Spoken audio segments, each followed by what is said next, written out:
Hey guys, welcome back to the channel. Today we're taking a look at the K690 from FIFINE. It's another USB microphone that is FIFINE's direct answer to the microphone everybody knows and loves, the Blue Yeti. As always, if you end up having any questions throughout this video, be sure to drop them in the comments below. And let's just get started. The K690 is a USB condenser microphone that has a ton of features packed into it, including 4 different pickup patterns. That's going to be the Cardioid, Omnidirectional, Bi-Directional, as well as stereo. It comes in at a price tag of just under $100 at roughly $95, and as of right now, there's a 10% discount too. And then its design is very similar to the smaller cousin that we reviewed a few months back, the K678.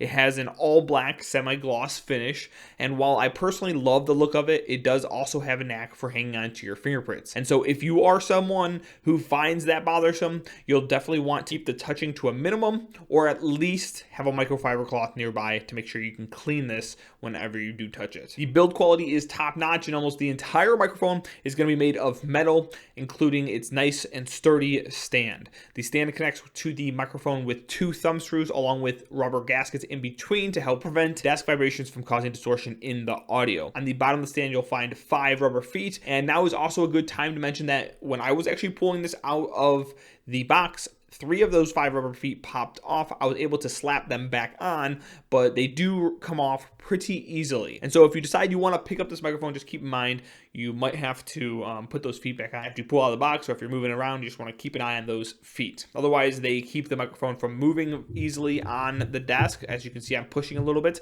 It's not moving at all. And like the rubber gaskets that are in between the screws, they should help eliminate distortion due to desk vibrations as well. It's not going to do a whole lot, but it might help a little bit. Moving to the front of the microphone, we have a mute button as well as a volume knob for zero latency monitoring. The mute button feels solid overall, but it does jiggle around a little bit. Like the K678, it does also have an LED above it that shines red or green depending on whether or not the microphone is muted. And the lighting is super bright, and it's super nice as well. It's quick to change. You don't have any issues with that. So it's a super nice LED to indicate whether you are muted or not. The volume knob turns really nice and smoothly, but it does have a little bit of play back and forth. So if you wobble the knob back and forth, you'll notice that there's a little bit of play there. Overall, it's fine though, and you really shouldn't have any concerns about it. It's just, again, it does wobble. On the back, we're going to have 2 additional knobs. One's going to be for the microphone's gain, as well as the other is going to be for changing the recording pattern. Top controls the gain and is identical to the volume knob on the front.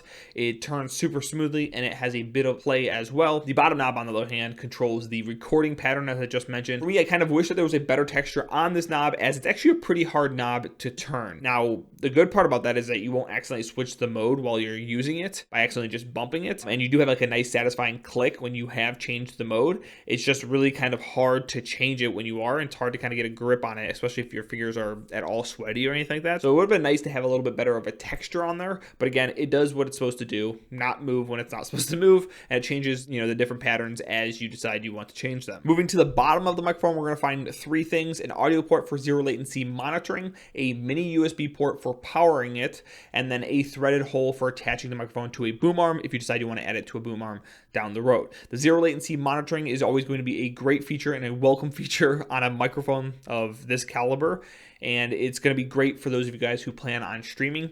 The mini USB port is pretty disappointing in 2021, because USB-C has been around for like, I don't know, 6 years now. I find, are you trying to be like Apple? Just come on, USB-C, please. And then of course, being able to slap this microphone on a boom arm is always going to be nice addition too, for any of you guys who want to get it up and off your desk, and also maybe throw on a shock mount or something so that you can help, again, decrease the vibrations from your desk. And overall, that basically wraps up the design. Now let's talk about performance. The entire video so far has been me using this microphone while this microphone is on the Cardioid polar pattern. I have not done any post-processing, and the only thing I'm going to be doing with this microphone is boosting it if it is required for me to boost it, just so it's loud enough so you guys can hear. That said, I've noticed in my analytics that most of you guys actually don't watch the sound testing that I do for these microphones, and so I'm basically just skipping over most of what I typically do in these videos, and instead I'm going to stick to using this this as my audio for the video, and I'm going to do some other short and sweet tests with the other polar patterns just so you guys know what those sound like. And then of course I'm going to add my plosive testing because for some reason all of you guys tend to love the fact that I say please borrow pancakes throughout it. And then finally, after doing all of the sound testing, I'll go ahead and give you guys my final thoughts on whether this microphone at $95 is worth it over spending another $35 to get something like the Blue Yeti. All right, so now I went ahead and I switched over to stereo mode, and I'm talking directly into the front of the microphone. This mode is going to be for like vocals as well as like instruments. I don't play instruments. I'm not good at instruments. I'm not going to test this mode out all that well.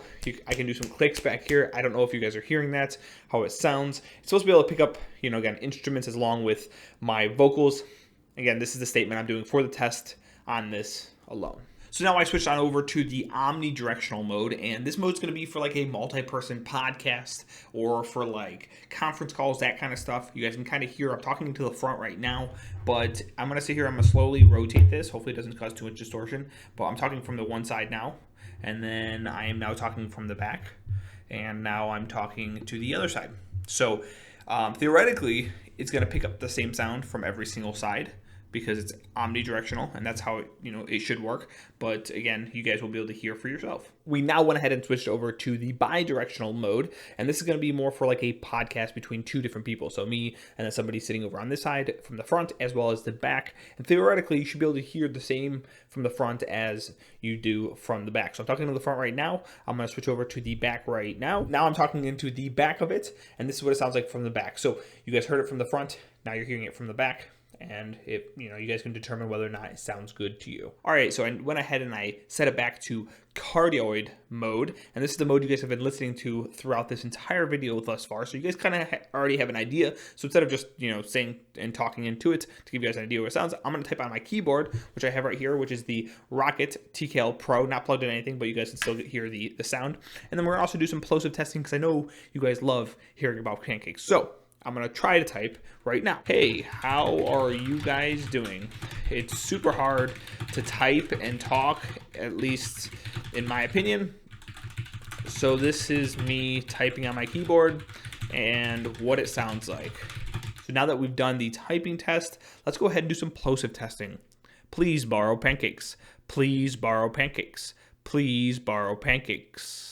And so you'll have to let me know if you preferred like this cut down version of my audio testing. I'm honestly just going out on a whim here trying to follow the analytics, but if I get an overwhelming majority of you guys who would like to see more comparisons for my sound testing for, again, the microphones I test, I will certainly 100% bring them back for future microphone reviews. In any case, what do I think about the K690? Well, just like the K670, I think this is a solid microphone from FIFINE. The cardioid polar pattern has a nice full sound to it, as you guys are hearing right now, and I am 100% satisfied with this microphone in that setting. The background rejection is more or less just like any other condenser microphone you'll find out on the market, and so gaming with a loud keyboard or mouse might not be the wisest thing to do with this microphone.